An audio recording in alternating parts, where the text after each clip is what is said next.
Bogus દસ્તાવેજોના આધારે નકલી gun licence કાઢી આપવાના રાષ્ટ્રવ્યાપી કૌભાંડમાં ગુજરાત એટીએસ દ્વારા વધુ 16 હથિયાર ધારકોની ધરપકડ કરવામાં આવી છે. મણિપુર, નાગાલેન્ડથી બોગસ લાયસન્સ કૌભાંડમાં આરોપીઓ પાસેથી 16 જેટલા હથિયારો અને કાર્ટીસ જપ્ત કરવામાં આવ્યા છે. સમગ્ર કૌભાંડમાં 108 લોકો સામે ફરિયાદ નોંધાઈ છે.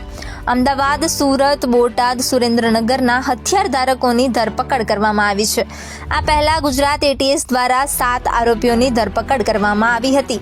બોગસ દસ્તાવેજોના આધારે નકલી ગન લાયસન્સ કાઢી આપવાના ચકચારભરા રાષ્ટ્રવ્યાપી કૌભાંડમાં પકડાયેલા 7 આરોપીઓને અમદાવાદ ગ્રામ્ય કોર્ટે 10 દિવસના પોલીસ રિમાન્ડ પર સોંપવા હુકમ કર્યો છે.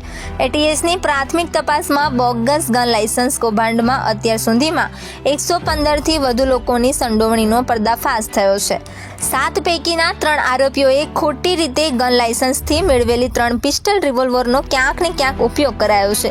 વિશાલ પંડ્યા, અર્જુન અલગોતર અને ધૈર્ય જરીવાલા પિસ્ટલ અને રિવોલ્વરના 171 કારતૂસ અંગે હિસાબ આપી શક્યા નથી. એટલે ક્યાં ફાયરિંગ કરાયા તેનો ભેદ ખુલાશે.